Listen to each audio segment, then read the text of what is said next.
Elehem. Selamat pagi, selamat hari Minggu kami ucapkan kepada seluruh jemaat yang dikasihi Tuhan kita, Yesus Kristus.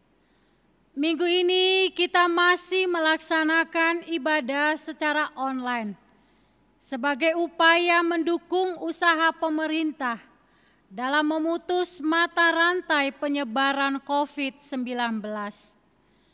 Kita memasuki Minggu Pentakosta pertama dengan tema Roh yang Menuntun. Untuk itu, sebelum memulai ibadah kita, marilah kita tunduk sejenak untuk mengucap syukur dan mengarahkan hati dan pikiran kita. Kita masuk dalam saat teduh kita mulai.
Di dalam nama Allah Bapa dan Anaknya Tuhan Yesus Kristus dan Roh Kudus. Amin. Ibu bapa serta saudara yang dikasihi Tuhan Yesus, bila kita merenungkan dosa yang kita lakukan di hadapan Tuhan, mustahil kita beroleh kesempatan menikmati anugerah Tuhan pada hari ini. Walaupun saat ini kita masih dapat menikmati anugerah-Nya, itu semua karena Tuhan mengasihi kita. Untuk itu, Marilah kita mohon pengampunan atas dosa yang telah kita perbuat di hadapan-Nya, sehingga kita layak bersekutu dengan Dia. Kita saat teduh sejenak.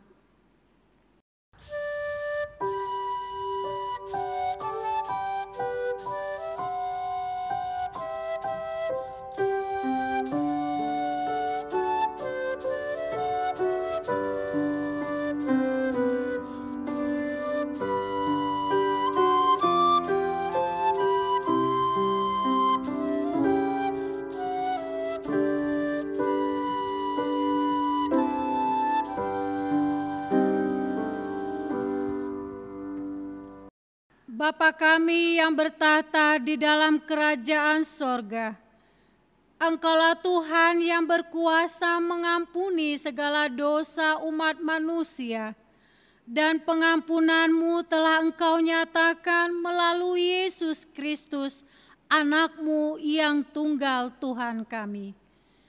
Tolong dan kasihanilah kami, agar kami yakin dan percaya akan pengampunan dosa kami, sehingga kami benar-benar hidup dalam damai sejahtera dengan Engkau dan dengan sesama kami. Ya Roh Kudus, terangilah hati dan pikiran kami, sehingga kami tidak merasa bimbang akan kasih setia-Mu, dan kami beroleh kekuatan untuk melakukan kehendak-Mu. Sekarang kami persembahkan diri dan jiwa kami kepadamu sebagai persembahan yang hidup, kudus dan mulia, di dalam nama Yesus Kristus Tuhan dan Juru Selamat kami. Amin. Janji Tuhan tentang pengampunan dosa.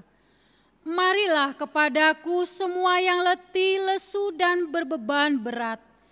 Aku akan memberi kelegaan kepadamu. Pikul lakuk yang kupasang dan belajarlah padaku. Karena aku lemah lembut dan rendah hati, dan jiwamu akan mendapat ketenangan. Sebab kuk yang kupasang itu enak dan bebanku pun ringan.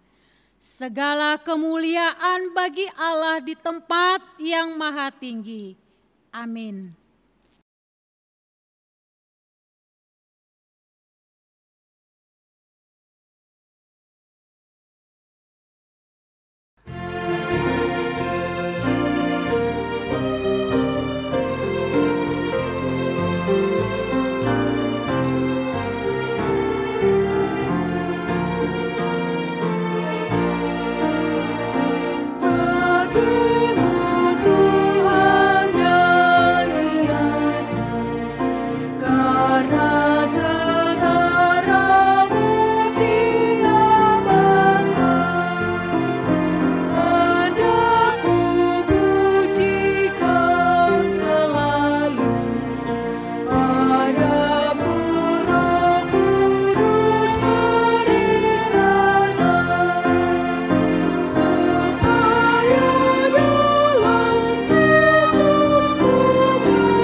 Kamu akan kuberikan hati yang baru, dan roh yang baru di dalam batinmu, dan aku akan menjauhkan dari tubuhmu hati yang keras, dan kuberikan kepadamu hati yang taat.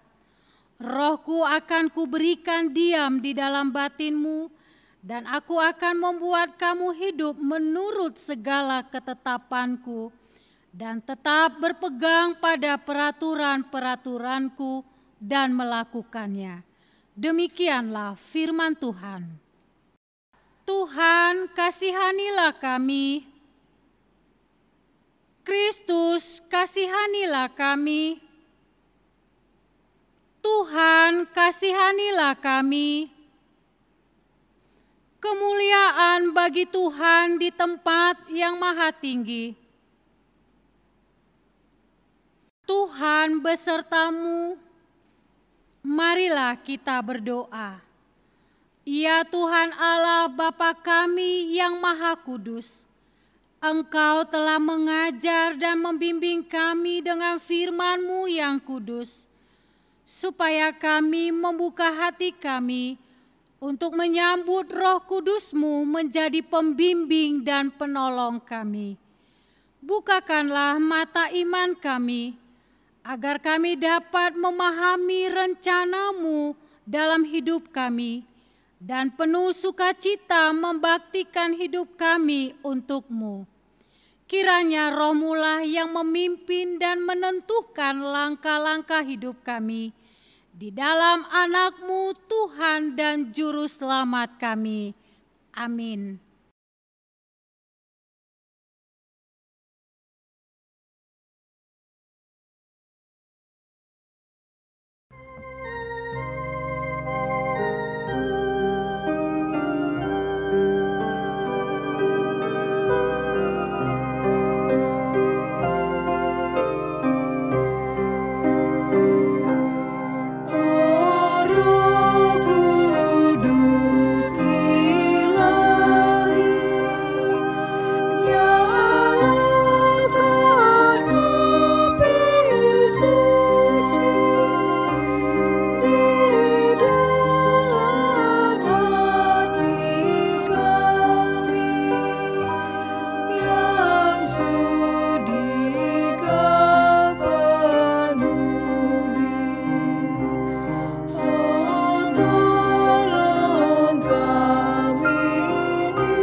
Jemaat yang dikasihi oleh Tuhan, marilah kita mendengarkan epistel minggu ini yang tertulis di dalam Galatia 5 ayat 16 sampai 26.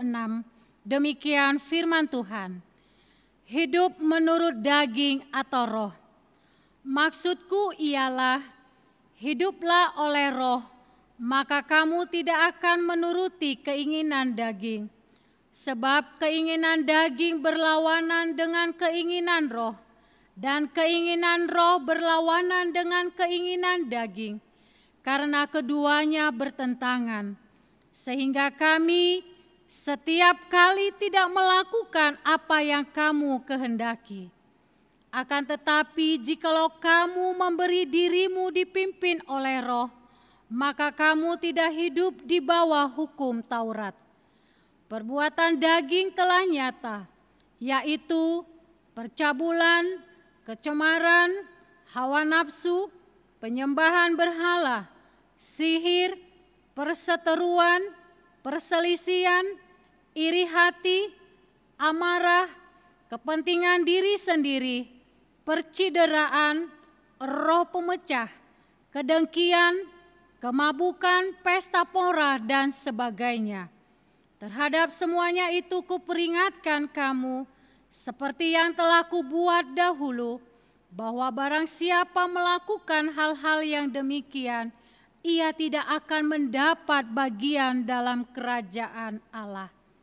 Tetapi buah roh ialah kasih, sukacita, damai sejahtera, kesabaran, kemurahan, kebaikan, kesetiaan, kelemah lembutan, penguasaan diri. Tidak ada hukum yang menentang hal-hal itu. Barang siapa menjadi milik Kristus Yesus, ia telah menyalibkan daging dengan segala hawa nafsu dan keinginannya. Jikalau kita hidup oleh Roh, baiklah hidup kita juga dipimpin oleh Roh. Dan janganlah kita gila hormat, janganlah kita saling menantang dan saling mendengki. Demikianlah pembacaan firman Tuhan. Berbahagialah setiap orang yang telah mendengar sabda Tuhan, yang menghayati serta mengamalkannya. Amin.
Jemaat yang dikasihi oleh Tuhan, marilah kita bersaksi mengikrarkan pengakuan iman kita bersama jemaat pada segala abad di seluruh dunia ini.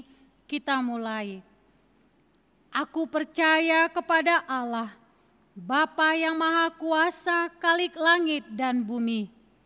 Aku percaya kepada Yesus Kristus, anaknya yang tunggal Tuhan kita, yang dikandung daripada Roh Kudus, lahir dari anak darah Maria, yang menderita di bawah pemerintahan Pontius Pilatus, disalibkan, mati dan dikuburkan, turun ke dalam kerajaan maut, pada hari ketiga bangkit pula dari antara orang mati, naik ke sorga, duduk di sebelah kanan Allah, Bapa yang Maha Kuasa, dan akan datang dari sana untuk menghakimi orang yang hidup dan yang mati. Aku percaya kepada Roh Kudus, gereja yang kudus dan am, persekutuan orang kudus, pengampunan dosa, kebangkitan daging, dan hidup yang kekal. Amin.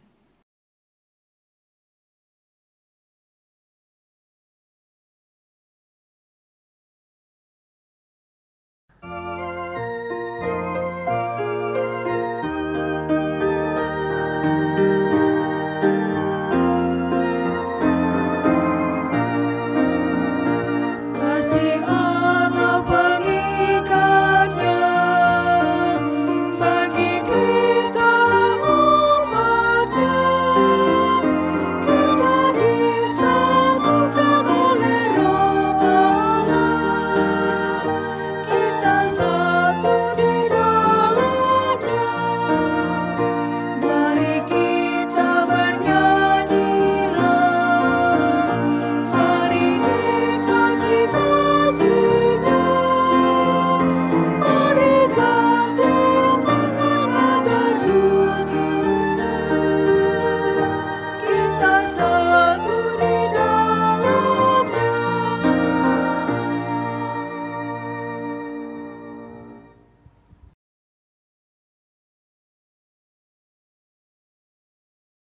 Jemaat yang dikasihi oleh Tuhan, marilah kita menaikkan doa syafaat kita. Kita berdoa. Bapa kami di dalam Yesus Kristus, kami bersyukur untuk segala kasih sayang-Mu yang selalu memelihara dan menuntun setiap langkah hidup kami. 2 bulan lebih ibadah minggu telah kami lakukan di keluarga kami masing-masing. Karena kami, bangsa kami sedang menghadapi COVID-19. Dan kami percaya bahwa COVID-19 boleh kami alami, itu semua adalah seizin Tuhan. Tentunya untuk membentuk iman percaya kami kepadamu, semakin berserah dan menghargai setiap kesempatan yang Tuhan berikan pada kami pribadi lepas pribadi. Bapa kami yang di sorga, saat ini dengan kerendahan hati kami menaikkan doa syafaat kami. Kami berdoa buat para pendeta dimanapun mereka melayani, khususnya para pendeta GKPI. Terangilah selalu dengan kasih sayang-Mu dalam pelayanannya. Berikanlah kepada mereka selalu hati sebagai hamba, sehingga pelayanan mereka mencerminkan pelayanan Kristus kepada umat manusia. Khususnya juga kami berdoa buat Bapak Bishop sebagai pucuk pimpinan di GKPI ini. Tuhanlah yang menuntun, membimbing hamba-Mu dalam membawa gereja-Mu GKPI dalam terang kasih-Mu. Kami juga berdoa buat pemimpin-pemimpin bangsa kami, mulai dari tingkat tertinggi yaitu presiden, sampai ke tingkat terendah yaitu RT. Khususnya Bapak Presiden Jokowi, kami mohon roh takut akan Tuhan, hikmat bijaksana, Tuhan taruhkan di dalam hatinya. Tuhan tahu apa dan bagaimana situasi yang sedang bangsa kami alami. Tunjukkanlah kemahakuasaan-Mu dan keotoriteran-Mu lewat kepemimpinan Bapak Presiden kami. Kami juga berdoa buat jemaat-Mu yang sedang dalam pergumulan menghadapi sakit penyakit, baik yang dirawat di rumah sakit maupun di rumah. Kiranya Tuhan senantiasa hadir di dalam kelemahan tubuh mereka, sehingga mereka tetap berpengharapan hanya kepadamu saja. Jemaat-Mu yang bergumul menghadapi krisis ekonomi akibat dampak COVID-19 ini, kiranya Tuhan Yesus juga turut hadir di dalam keadaan krisis jemaat-Mu, supaya jemaat-Mu kuat menghadapinya, dan kami percaya Tuhan senantiasa memelihara kehidupan kami umat-Mu. Kami juga berdoa buat para medis Tuhan dimanapun mereka melayani, khususnya para medis yang melayani COVID-19 ini. Kiranya Tuhan memberi kekuatan, memberikan hati sebagai hamba, supaya para medis ini boleh melakukan pelayanannya dengan penuh kasih sayang yang daripada Engkau. Terima kasih Bapa yang baik. Kami juga berdoa buat umat-Mu yang sedang berduka oleh karena kehilangan anggota keluarganya. Bapa, hiburkanlah setiap hati kami, kuatkanlah setiap kami, di dalam kami menghadapi rasa duka ini ya Tuhan. Sehingga duka ini tidak membuat kami jauh daripada Engkau, melainkan rasa duka ini membuat kami semakin percaya dan semakin berpengharapan kepada Engkau. Terima kasih Bapa yang baik. Kami juga berdoa buat jemaat-Mu yang sedang mencari dan merindukan pasangan hidup mereka. Biarlah Tuhan, Engkau yang menunjukkan pasangan hidup yang sepadan dengan anak-anak-Mu. Terima kasih Bapa yang baik.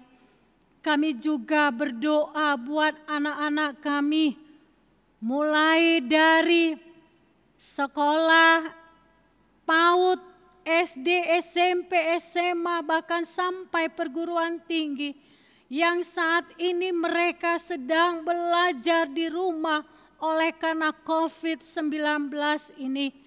Biarlah Tuhan, Engkau yang menuntun, Engkau yang membimbing, dan Engkaulah yang menentukan setiap langkah-langkah hidup anak-anak kami. Berikan mereka hikmat bijaksana ya Tuhan. Berikan mereka satu ambisi untuk sukses di dalam Tuhan. Terima kasih Bapa yang baik. Inilah doa kami, ucapan syukur kami Tuhan. Sempurnakanlah doa syafaat kami. Di dalam Kristus Yesus Tuhan, kami sudah berdoa dan mengucap syukur. Amin.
Saudara-saudara, mari kita bersatu di dalam doa, mohon tuntunan Roh Kudus untuk mendengarkan firman-Nya. Damai sejahtera dari Allah Bapa yang menguasai hati dan pikiranmu di dalam Kristus Yesus Tuhan kita. Amin. Ibu Bapak dan saudara-saudara, hari ini adalah merupakan pesta yang sangat besar bagi orang-orang percaya, karena pada hari ini kita merayakan pencurahan Roh Kudus atau di Minggu Pentakosta. Maka firman Tuhan untuk kita diambil dari Yesaya 63 ayat 11 sampai ayat yang ke-14. Demikian firman Tuhan. Lalu teringatlah mereka kepada zaman dahulu kala, zaman Musa hambanya itu, di manakah dia yang membawa mereka naik dari laut, bersama-sama dengan penggembala kambing dombanya? Di manakah dia yang menaruh Roh Kudus-Nya dalam hati mereka, yang dengan tangannya yang agung menyertai Musa di sebelah kanan, yang membelah air di depan mereka untuk membuat nama abadi baginya, yang menuntun mereka melintasi samudra raya seperti kuda melintasi padang gurun. Mereka tidak pernah tersandung, seperti ternak yang turun ke dalam lembah. Roh Tuhan membawa mereka ke tempat perhentian. Demikianlah engkau memimpin umat-Mu untuk membuat nama yang agung bagimu. Sampai sedemikian jauh firman Tuhan untuk kita di pesta perayaan Pentakosta atau pencurahan Roh Kudus, sebagaimana kita rayakan pada hari ini. Saudara-saudara, hidup ini kadang-kadang seperti di dalam roller coaster, di mana kita berpacu antara kesibukan dengan kenikmatan, sehingga kita terus-menerus dibawa oleh situasi dan dibawa oleh emosi kita untuk berpacu lebih jauh dan mencari kenikmatan-kenikmatan yang ada di dalam kehidupan sebagai sensasi kehidupan itu. Dan sensasi ini merangsang kita untuk dapat memiliki banyak hal agar sensasi-sensasi yang lain juga semakin kita dapat nikmati. Dan itulah kehidupan itu. Dan ketika kita ada dalam sensasi-sensasi demikian, kita tidak sadar lagi di mana, mau kemana, dan untuk apa hidup kita. Sampai satu saat, oleh karena keterbatasan kita, oleh karena usia kita tidak mampu membatasi kita dan tidak dapat dibohongi, dan oleh karena kemampuan kita yang terbatas, akhirnya kita akan terjatuh juga. Memang saudara-saudara, kejatuhan ini sangat kita butuhkan dalam hidup ini rupanya. Karena melalui kejatuhan kita akan mulai melihat, mengadakan perenungan-perenungan yang dalam hidup ini. Meskipun memang perenungannya ada berbagai versi. Ada versi yang melihat bahwa kegagalan-kegagalan itu merupakan satu kesialan. Karena faktor-faktor luar, sehingga orang-orang seperti ini akan menyalahkan banyak hal. Menyalahkan sistem, menyalahkan orang, menyalahkan iklim, menyalahkan nasib, menyalahkan ini dan lain sebagainya. Pokoknya ngeles, seolah-olah dia tidak pernah bermasalah, bersalah, dan dia tidak ikut membuat masalah-masalah yang timbul yang sedang dia hadapi.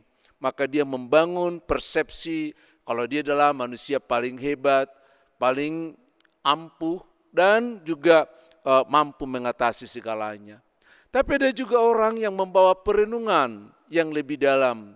Dia melihat permasalahan bukan di luar, tapi di dalam diri sendiri. Ketika dia melihat ada banyak kesalahan-kesalahan dalam hidupnya, dia mulai mencoba merenung kembali ke dalam situasi yang aslinya. Saudara-saudara, perenungan itu memang sangat dibutuhkan. Karena kalau kita tidak pernah merenung dengan situasi, kalau kita tidak pernah berhenti dari apa yang kita hadapi dan merenungkan apa yang sedang terjadi dalam hidup kita, kita akan semakin menjadi lebih liar lagi. Kita akan semakin lebih ganas lagi, kita akan semakin lebih emosi. Tapi dengan berhenti sejenak, ketika kita berupaya merenungkan semua yang terjadi, apalagi kalau Roh Kudus bekerja di dalam hati kita, maka kita akan dibawa ke dalam perenungan-perenungan yang dalam. Itu yang kita lihat di dalam Mazmur, di dalam Yesaya 63 ayat yang 11 sampai 14 ini. Ketika di ayat pertama dikatakan, lalu teringatlah mereka kepada zaman dulu. Teringat bangsa Israel ketika mereka bersama dengan Musa, bagaimana Roh Tuhan, bagaimana Roh Kudus menuntun bangsa Israel dari perjalanan dari tanah Mesir sampai ke tanah Kanaan. Di sini secara spesifik tadi dikatakan bagaimana Roh Kudus menyertai sehingga tangan Musa dikuatkan, diangkat untuk membelah Laut Merah sehingga mereka berjalan di laut itu seperti berjalan di gurun, seperti berjalan di dataran. Padahal mereka sedang menyeberangi lautan. Kenapa? Karena roh Tuhan, karena kuasa Tuhan bekerja di antara mereka sehingga mereka boleh naik dari laut itu dengan kambing-kambing domba mereka, seperti para gembala yang membawanya. Demikian bangsa Israel menikmati masa-masa keindahan ketika bangsa Israel dipimpin oleh Tuhan bersama dengan Musa. Tapi saat mereka terjebak dalam berbagai kesombongan, saat mereka terjebak di dalam egoisme yang sangat tinggi, dan ketika mereka mulai menyembah diri mereka, memperilah diri mereka, maka Tuhan juga menjadi lawan mereka. Itu yang kita baca di ayat-ayat sebelumnya, mulai ayat yang ke-7 sampai ayat yang ke-14 itu. Bahwa banyak perbuatan-perbuatan setia dari Tuhan, tapi setelah itu kemudian Tuhan menjadi lawan mereka. Karena mereka tidak mau mendengar Tuhan, mereka lebih suka melakukan kehendak mereka, bukan kehendak Tuhan. Pada saat terpuruk itulah mereka teringat tadi. Teringat dengan perbuatan Tuhan, teringat juga dengan Roh Kudus yang menyertai, Roh Kudus yang memimpin mereka sampai ke tempat peristirahatan mereka.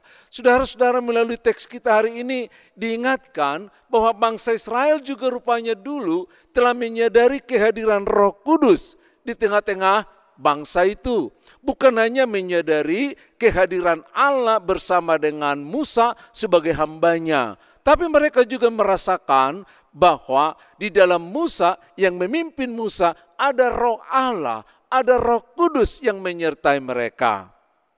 Oleh karena itu kita melihat ternyata bahwa Roh Kudus ini bukan hanya terjadi pada waktu Pentakosta, pada saat Tuhan Yesus mencurahkan rohnya. Tapi roh ini juga sesungguhnya sudah ada sejak kekal.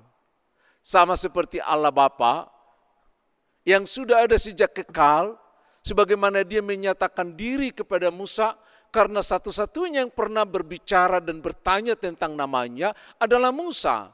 Ketika Musa disuruh akan membawa bangsa Israel keluar dari Mesir. Lalu Allah menyatakan diri kepada Musa dengan namanya, Aku adalah Allah ayahmu, Allah Abraham, Allah Ishak, Allah Yakub. Tapi Musa masih belum begitu dapat memahaminya karena namanya belum disebut. Lalu Musa bertanya, kalau aku mau pergi ke tanah Mesir dan mengatakan bahwa aku disuruh oleh siapa? Siapa namanya? Lalu Allah mengatakan, Aku adalah aku. Katakan kepada bangsa Israel, Akulah aku, artinya hanya Allah yang ada. Allah yang Esa itu satu-satunya yang ada. Yang lain itu adalah ciptaan. Itu yang disaksikan oleh Alkitab sepanjang perjanjian lama sampai dengan perjanjian baru juga kita melihat bahwa Allah itu adalah Allah yang Esa. Alkitab tidak pernah mengatakan ada Allah yang dua, apalagi Allah yang tiga. Tetapi kalau Alkitab berbicara soal Trinitas, itu berbicara sebenarnya soal apa yang ada, kuasa apa yang ada di dalam diri Allah yang Esa itu. Perhatikan Alkitab berbicara tentang keesaan Allah. Karena Musa yang berbicara dan Musa yang menanyakan siapa nama Allah, maka dia juga menyatakan bahwa nama itu, bahwa Allah itu adalah Allah yang satu-satunya, yang tunggal, yang Esa. Itu yang menjadi, yang tertulis di dalam Ulangan pasal yang ke-6 ayat yang ke-4. Kita coba membaca dalam Ulangan pasal yang ke-6 ayat yang ke-4. Di sana Musa mengatakan, Dengarlah hai Israel, Tuhan itu Allah kita, Tuhan itu Esa.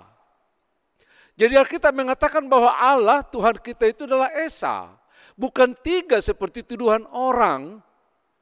Musa yang pernah berbicara kepada Tuhan dan menanyakan namanya, dia mendapatkan nama itu dan mengatakan, akulah aku dan satu-satunya Allah yang ada dan tidak ada yang lain. Sama juga pengakuan Daud sebagai raja yang sangat mengagungkan Tuhan kalau kita lihat dalam 2 Samuel pasal yang ke-7 ayat yang ke-22. 2 Samuel ayat yang ke-7, pasal yang ke-7, ayat yang ke-22 dikatakan demikian. Sebab itu Engkau besar ya Tuhan Allah, sebab tidak ada yang sama seperti Engkau dan tidak ada Allah selain Engkau. Ya, tidak ada Allah selain Engkau, menurut segala yang kami tangkap dengan telinga kami. Jadi Daud juga menyatakan bahwa Allah itu adalah Esa. Tidak ada yang lain katanya. Bahkan kalau kita lihat juga mewakili para nabi, kita lihat dalam Yesaya 44 ayat yang ke-6. Yesaya 44 ayat yang ke-6 juga menyatakan keesaan Allah itu. Kita baca misalnya demikian dikatakan di Yesaya 44 ayat yang ke-6. Beginilah firman Tuhan, Raja dan Penebus Israel, Tuhan semesta alam. Akulah yang terdahulu dan akulah yang terkemudian. Tidak ada Allah selain daripadaku. Yesaya menekankan ini. Keesaan Allah akan terus kita lihat di sepanjang Alkitab. Kalau Musa, Daud, dan Nabi Yesaya mewakili para nabi juga menyatakan keesaannya, bahkan Tuhan Yesus juga mengatakan dalam Markus pasal yang ke-12 ayat yang ke-29 mengakui bahwa keesaan Allah itu adalah merupakan hukum yang terutama. Di Markus pasal yang ke-12 ayat yang ke-29. Demikian firman Tuhan. Jawab Yesus, hukum yang terutama ialah, dengarlah hai orang Israel, Tuhan Allah kita, Tuhan itu Esa. Jadi Allah di sepanjang Alkitab baik perjanjian lama maupun dalam perjanjian baru menyatakan keesaan itu. Kadang-kadang orang-orang lain mengatakan bukan Tuhan Yesus dia mengakui. Tapi yang seringkali bermasalah adalah Paulus yang membuat ajaran-ajaran yang lain sehingga berubah dari Injil itu. Padahal kalau kita lihat juga Paulus juga mengajarkan hal yang sama. Coba kita lihat di Galatia pasal yang ketiga ayat yang ke-20 supaya kita ambil kesimpulannya. Galatia yang ketiga pasal yang ketiga ayat yang ke-20 demikian firman Tuhan. Seorang pengantara bukan hanya mewakili satu orang saja, sedangkan Allah adalah satu. Allah itu juga satu. Maka dalam perjanjian lama sampai perjanjian baru mengesankan kepada kita bahwa Allah sejak kal adalah Allah yang Esa. Lalu kenapa kita dengan Trinitas? Memang kata Trinitas tidak ada tertulis secara letterlek di dalam Alkitab. Tapi unsur-unsur keberadaan Allah yang Trinitas sangat bertabur dalam Alkitab. Misalnya kita melihat dalam Matius pasal 28 ayat 19 dikatakan baptislah mereka dalam nama Allah Bapa, Anak dan Roh Kudus, ketiga-tiganya ada. Jadi untuk mengingat itu diambilkan satu kata mengikat ketiganya supaya gampang kita ingat dikatakan dengan Trinitas.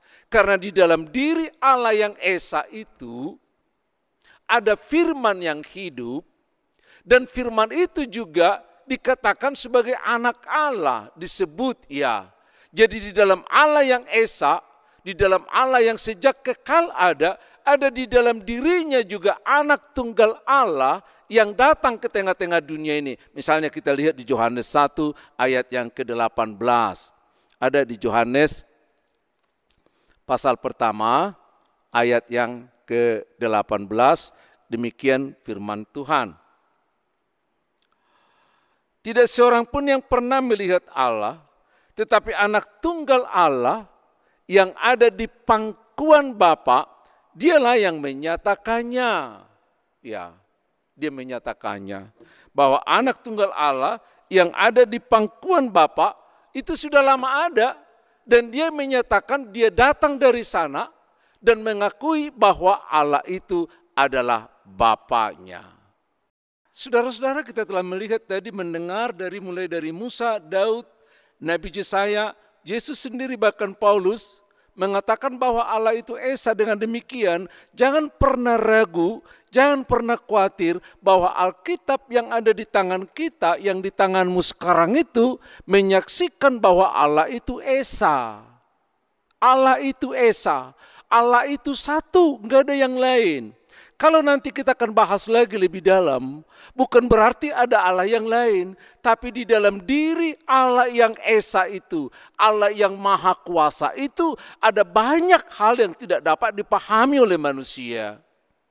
Ada firman yang boleh hidup, dan firman itu diberikan kuasa, dan firman itu menjadi anak Allah yang kita baca dalam 1 Yohanes pasal yang pertama ayat yang pertama itu, bahkan sampai ayat yang ke-14. Tapi kita coba urut perlahan-lahan ya. Jangan bosan, karena kami ingin menyampaikan satu pemahaman, bukan hanya perenungan tapi sebuah pembelajaran tentang Allah yang Trinitas itu. Saudara-saudara, Allah yang esa itu dikatakan juga sebagai Bapa. Misalnya kalau kita baca dalam 1 Korintus pasal yang ke-6 ayat ke-8 ayat yang ke-6. 1 Korintus pasal yang ke-8 ayat yang ke-6, demikian dikatakan. 1 Korintus 8 ayat yang ke-6. Namun bagi kita hanya ada satu Allah saja, yaitu Bapa, yang daripadanya berasal segala sesuatu dan yang untuk Dia kita hidup. Ya, Paulus menyaksikan ini. Namun Allah yang esa itu adalah Bapa yang daripadanya bersumber segala sesuatu. Kenapa Allah itu dikatakan Bapa? Allah dikatakan Bapa bukan secara biologis, tapi secara teologis, karena seorang Bapa adalah sumber kuasa, sumber otorita, sumber rejeki, sumber segalanya di dalam rumah tangga. Sama seperti Allah juga.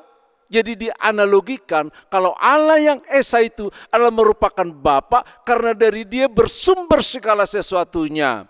Ada otorita di tengah-tengah dunia ini, otoritasnya, ada kuasanya, ada segala sesuatu yang kita butuhkan bersumber dari Dia, dan kita juga hidup untuk Dia. Makanya dikatakan Allah itu adalah Bapa. Itu yang kita lihat ya. Yang kedua, Allah yang esa itu dikatakan juga Bapa karena di dalam diri Bapa itu, di dalam diri Allah yang esa itu ada anak tunggal Allah yang ada di dalam pangkuannya. Ada anak tunggal Allah yang adalah firman-Nya itu ada di dalam Dia yang paling dekat dengan dirinya, maka firman itu juga kadang disebut sebagai anak tunggal yang ada di pangkuan Bapa. Coba kita lihat dalam Yohanes pasal yang pertama ayat yang ke-18. Yohanes pasal yang pertama ayat yang ke-18, demikian firman Tuhan. Tidak seorang pun yang pernah melihat Allah, tetapi anak tunggal Allah yang ada di pangkuan Bapa, Dia yang menyatakannya. Jadi siapa Bapa itu? Seperti yang dikatakan Yesus, kalau engkau mengenal aku, engkau pasti akan mengenal Bapakku. Karena yang paling tahu tentang Bapa itu adalah anak yang ada di pangkuannya yang sudah ada sejak kekal. Bukan baru lahir ketika melalui rahim Maria, bukan. Tapi praeksistensinya, sebelum menjadi manusia, dia sudah ada di pangkuan Bapa, dia melekat dengan Bapa, dia ada bersama dengan Bapa, karena dia adalah firman Allah. Kalau kita baca dalam Yohanes pasal yang ke-17, ayat yang ke-12, ayat yang ke-24 menyatakan bahwa dia sudah ada sebelum dunia ini ada. Kita lihat di Yohanes 17 ayat yang ke-24 dikatakan demikian. Ya Bapa, aku mau supaya dimanapun aku berada, mereka juga berada bersama-sama dengan aku.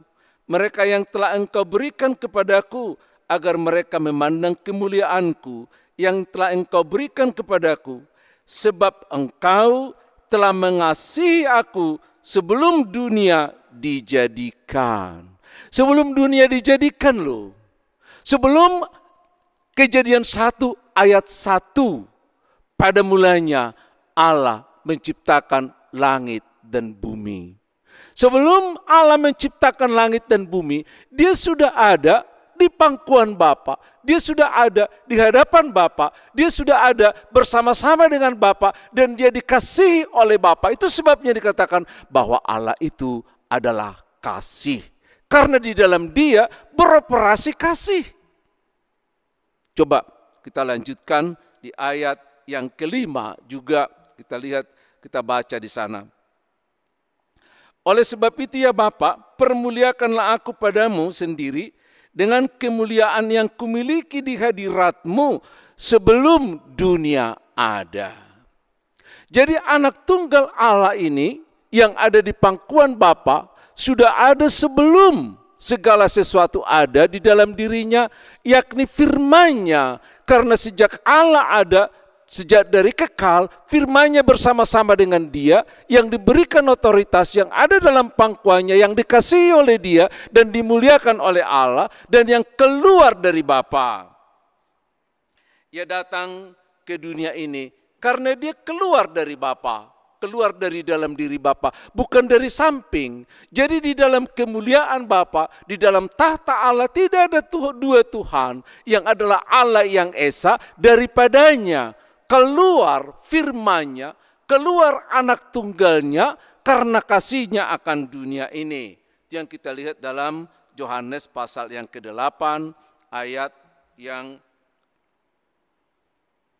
Yohanes pasal yang ke-8 ayat yang ke-42. Demikian firman Tuhan. Kata Yesus kepada mereka, "Jikalau Allah adalah Bapamu, kamu akan mengasihi aku, sebab aku keluar dan datang dari Allah. Dan aku datang bukan atas kehendakku sendiri, melainkan Dia yang mengutus aku. Karena begitu besar kasih Allah akan dunia ini, sehingga Dia memberikan anaknya yang tunggal, yang sudah ada di pangkuannya, yang bersama-sama dengan Dia untuk melakukan tugas penyelamatan yang dijanjikan sejak dari Kejadian pasal yang ketiga ayat yang ke-15. Akan diadakan perseteruan antara keturunan ular beludak itu dan keturunan manusia yang disebut anak manusia, yang pertandingannya, yang realisasinya diwujudkan di Bukit Golgota. Maka melalui kehadirannya di tengah-tengah dunia ini, Dia telah menyelesaikan karya penyelamatan. Dia telah menanggung semua dosa kita. Dia bangkit dari sana supaya melalui kebangkitannya kita juga memiliki kebangkitan atau kepastian tentang kebangkitan itu. Maka dengan naiknya ke surga seperti kita rayakan 10 hari yang lalu, Dia mempersiapkan tempat bagi kita di rumah Bapa. Jadi rumah Bapa itu tidak seperti bayangan kita ada di rumah susun atau di real estate, bukan. Tapi rumah Bapa yang dimaksud adalah di 1 Timotius 6 ayat yang ke-16. Dialah satu-satunya yang tidak takluk kepada maut, bersemayam dalam terang yang tak terhampiri. Seorang pun tak pernah melihat Dia, dan memang manusia tidak dapat melihat Dia. Baginya lah hormat dan kuasa yang kekal. Amin. Ini juga sudah saya bawakan dalam renungan sebelumnya, bahwa Allah itu mempersiapkan dan ada di tempat yang tidak dapat dihampiri oleh manusia. Jadi bukan seperti rumah bayangan manusia. Itu sebabnya ketika Musa juga dipanggil Tuhan masuk ke dalam kemuliaannya seperti di Gunung Sinai. 40 hari dia di sana, wajahnya bersinar seperti matahari sehingga orang lain tidak dapat melihatnya. Karena itulah yang hilang dari kemanusiaan, yakni kemuliaan Bapa. Maka kalau kita nanti ada bersama dengan Bapa, kita mau mempersiapkan diri kita, maka kita juga akan bersinar sebagaimana yang dikatakan oleh Bapa di Matius 13 ayat yang ke-43. Matius pasal yang ke-13 ayat 43, demikian firman Tuhan. Pada waktu itulah orang-orang benar akan bercahaya seperti matahari dalam kerajaan Bapa mereka. Siapa bertelinga, hendaklah ia mendengar. Saudara, tadi kita memahami tentang keesaan Bapa. Di dalam diri Bapa ada anak tunggal Bapa yang menyiapkan kembali jalan untuk kembali ke rumah Bapa yang penuh dengan kemuliaan. Tetapi di dalam diri Allah yang esa itu ada firman yang hidup, maka di dalam dirinya juga ada roh yang hidup, karena pada dasarnya Allah itu adalah roh. Itu sebabnya dikatakan dalam Kejadian pasal yang pertama ayat yang kedua, roh Allah melayang-layang di atas permukaan air. Artinya tidak bisa dinampak oleh manusia. Supaya bisa kita menalar, maka roh Allah itu dikatakan sebagai nafas atau nefes. Itu yang kita lihat dalam Kejadian yang kedua, pasal yang kedua, ayat yang ke-7. Ketika manusia diciptakan dari tanah oleh kuasa Tuhan dan oleh rohnya diberikan kehidupan. Maka Allah menciptakan melalui firman-Nya segala sesuatu yang ada di tengah-tengah bumi ini, sebagaimana dikatakan dalam Ibrani pasal yang pertama ayat yang kedua, tetapi oleh rohnya dia memberikan kehidupan. Coba kalau Allah tidak memiliki roh, dia tidak menghembuskan napas kehidupan, maka tanah yang dibentuk menjadi seperti manusia Adam itu tidak akan pernah menjadi hidup, dia hanya sebagai patung. Tapi oleh kuasa Allah di dalam rohnya yang tidak nampak itu, dia tiupkan kuasa itu sehingga manusia yang dibentuk dari tanah mendapat kehidupan. Itu sebabnya roh ini menjadi roh kehidupan, karena di mana dia ada, di situ dia memberi kehidupan. Sebagaimana kita boleh baca dalam Roma pasal yang ke-8 ayat yang kedua. Roma pasal yang ke-8 ayat yang kedua, demikian firman Tuhan. Roh yang memberi hidup telah memerdekakan kamu dalam Kristus dari hukum dosa dan hukum maut. Roh, ya. Roh yang memberi hidup telah memerdekakan kamu. Maka sebagaimana kita lihat dalam Ibrani pasal yang pertama ayat yang kedua dikatakan bahwa oleh dia, selengkapnya kami baca di Ibrani pasal yang pertama ayat yang kedua dikatakan demikian. Maka pada zaman akhir ini ia berbicara kepada kita dengan perantaraan anaknya yang telah ia tetapkan sebagai yang berhak menerima segala yang ada. Oleh dia, oleh anaknya ini, Allah telah menjadikan alam semesta. Maka alam semesta ini dijadikan oleh Allah melalui firman. Itu sebabnya kita dengarkan dalam Kejadian pertama ayat yang ketiga. Pada mulanya Allah menciptakan langit dan bumi. Dan ayat yang ketiga, berfirmanlah Allah. Ayat yang ke-6 juga, berfirmanlah Allah. Ayat yang ke-9, ayat 11, selanjutnya mari kita urut lagi. Maka Allah menjadikan segala sesuatu melalui firman-Nya itu yang dikatakan tadi dalam Ibrani pasal yang kedua, pasal yang pertama ayat yang kedua. Oleh dia Allah telah menjadikan alam semesta. Maka kalau Allah menciptakan segala sesuatu melalui firman-Nya, maka melalui rohnya dia memberikan kehidupan.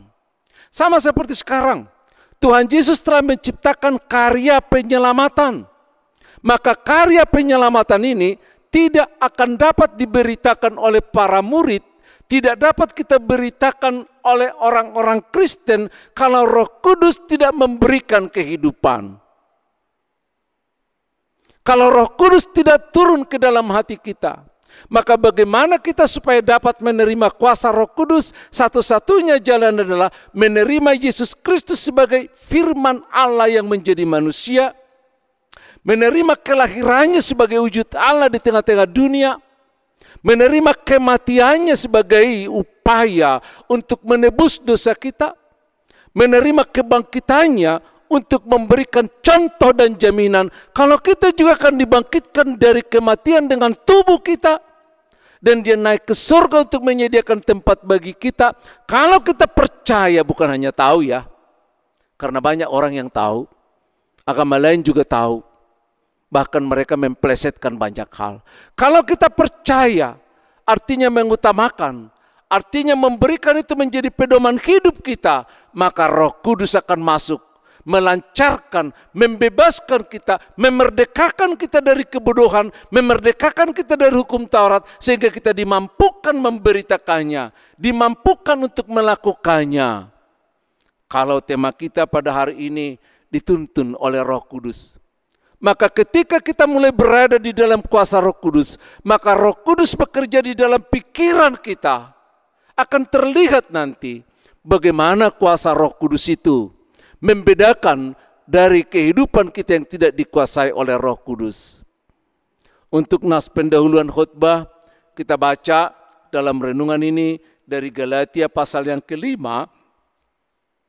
ayat yang ke-16 sampai ayat yang ke-26. Di sana mau ditunjukkan kepada kita bagaimana orang yang hidup di dalam keinginan daging. Di sana ada masalah seksual yang tidak terkontrol. Di sana ada masalah perdukunan. Di sana ada masalah percekcokan, perselisihan, percideraan, kedengkian, iri hati dan lain sebagainya. Tapi di sisi lain yang dituntun oleh Roh di Galatia 5 ayat yang ke-22 sampai 23 itu ada kasih, ada kesabaran, ada pengendalian diri. Itu berbeda. Oleh karena itu saudara-saudara, mari kita lihat dalam diri kita. Jangan tanya orang lain, jangan tanya siapapun, tapi tanyalah dulu dirimu sendiri. Seperti orang Israel mengadakan perenungan. Adakah kita sudah dituntun oleh Roh Allah? Adakah kita sudah dituntun oleh Roh Kudus? Kalau kita merenungkan ini, maka kita nanti akan merenungkan firman Tuhan siang dan malam. Bagaikan pohon yang tumbuh di tepi sungai, yang kita lihat dalam Mazmur pasal yang pertama, ayat yang pertama dan yang kedua. Ketika akarnya ada di sana dalam sebuah perenungan, sampai ke dalam firman Tuhan, sampai dalam kuasa Tuhan, akan menjadi sebuah pohon di tepi sungai yang tidak dapat diombang-ambingkan oleh pengajaran, oleh kemewahan dunia, oleh harta, oleh jabatan, seperti yang dipertentangkan kepada Tuhan Yesus oleh iblis. Kita akan memiliki kekuatan kalau kita percaya di dalam kelahiran Yesus, kematiannya, kebangkitannya, dan kenaikannya ke surga, dan dia akan datang untuk membawa kita dalam kehidupan yang kekal. Maka Roh Kudus akan bekerja, akan menuntun kita menjadi orang-orang yang berjalan di dalam Tuhan. Perhatikanlah pikiranmu. Kalau buah-buahnya kita lihat dalam Galatia pasal yang ke-5, ayat yang ke-22 sampai 23. Tapi pikiran kita juga akan kita lihat dalam Filipi pasal yang ke-4, ayat yang ke-8. Filipi pasal yang ke-4 itu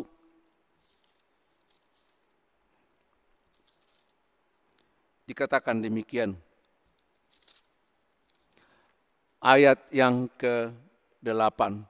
Jadi akhirnya saudara-saudara, semua yang benar, semua yang mulia, semua yang adil, semua yang suci, semua yang manis, semua yang sedap didengar, semua yang disebut kebajikan dan patut dipuji, pikirkanlah semuanya itu. Hidup dituntun oleh Roh. Hidup bagaimana pikiran kita kita berikan dikuasai oleh firman Tuhan. Sehingga kita memikirkan kekudusan. Sehingga kita memikirkan kemuliaan Tuhan. Sehingga kita memikirkan keindahan sebagai ciri-ciri orang yang percaya. Yesus mengatakan, pohon akan dilihat dari buahnya. Buahnya tidak akan pernah bohong. Maka perbuatan kita sebagai anak-anak Tuhan, bagaimana kita hidup menghasilkan buah-buah roh. Bukan hanya bahasa roh, tapi buah roh yang harus kita produksi. Sebagaimana kita saling mengasihi, bagaimana kita sabar dalam persekutuan ini, bagaimana kita mengasihi, bagaimana kita mengontrol diri sehingga kita hidup dalam kuasa Tuhan. Hari ini adalah hari Pentakosta, di mana pencurahan roh. Bukalah hatimu, buka pikiranmu, berpegang dalam Kristus Yesus, maka Roh Kudus akan dicurahkan, akan membawa perubahan-perubahan dalam kehidupan untuk menuju kemuliaan sampai kita segambar dengan Allah Bapa. Amin. Kita berdoa. Terima kasih Bapa yang baik.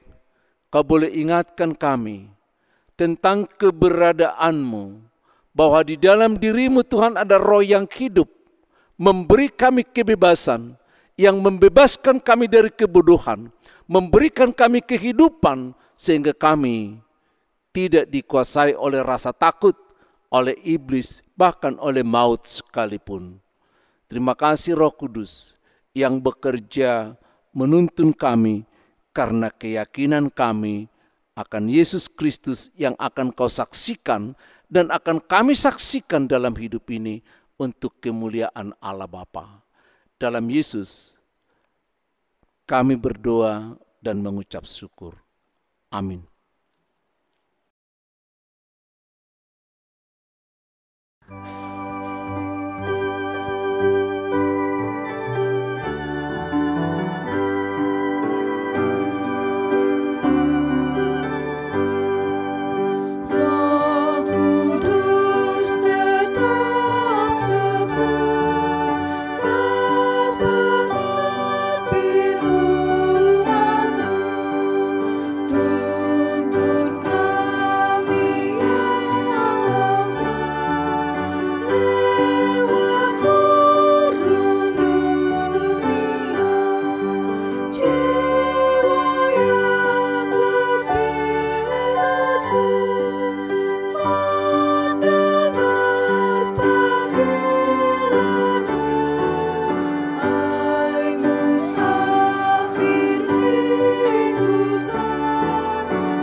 Saudara-saudara, firman Tuhan yang mengingatkan kita untuk memberikan korban yang menjadi kurban persembahan kita, sebagaimana tertulis di 1 Tawarik 29 ayat yang ke-9, demikian firman Tuhan. Bangsa itu bersukacita karena kerelaan mereka masing-masing, sebab dengan tulus hati mereka memberikan persembahan sukarela kepada Tuhan, juga Raja Daud sangat bersukacita. Amin.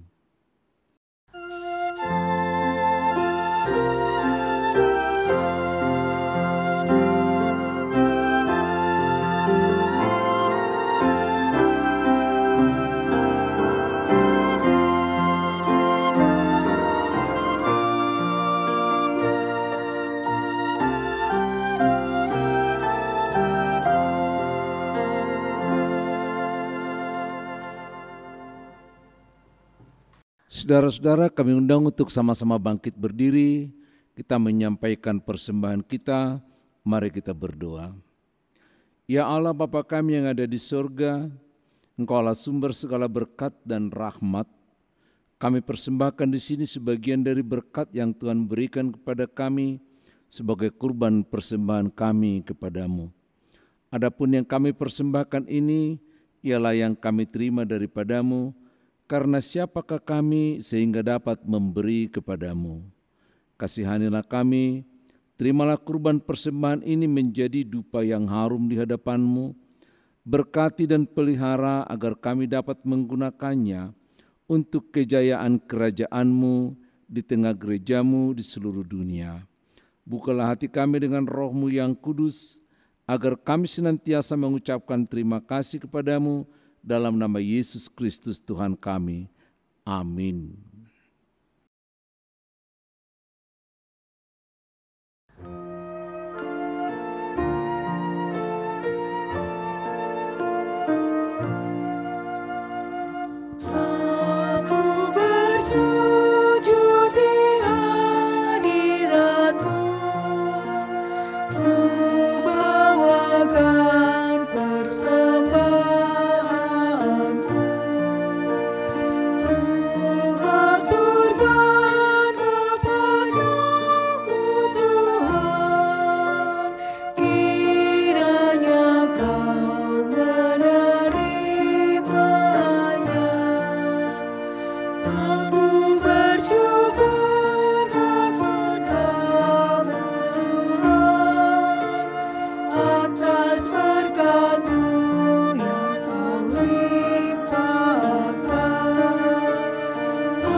Bapa kami yang di surga, dikuduskanlah nama-Mu, datanglah kerajaan-Mu, jadilah kehendak-Mu di bumi seperti di surga. Berikan kami pada hari ini makanan kami yang secukupnya, dan ampuni kami akan kesalahan kami, seperti kami juga mengampuni orang yang bersalah kepada kami. Dan jangan membawa kami ke dalam pencobaan, tetapi lepaskan kami daripada yang jahat. Karena Kau yang punya kerajaan dan kekuasaan dan kemuliaan sampai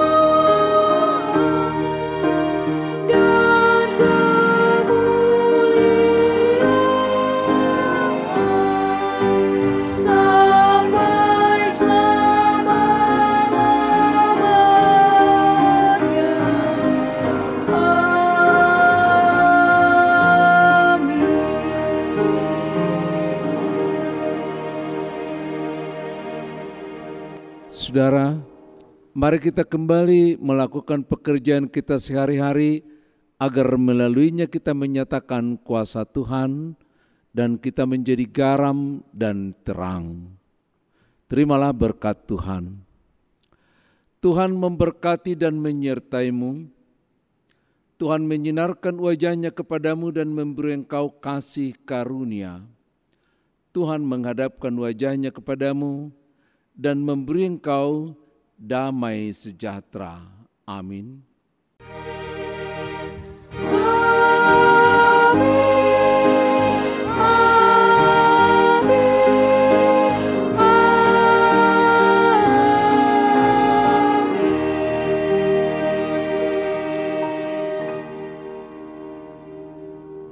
Kita masuki saat teduh untuk merenungkan firman Tuhan.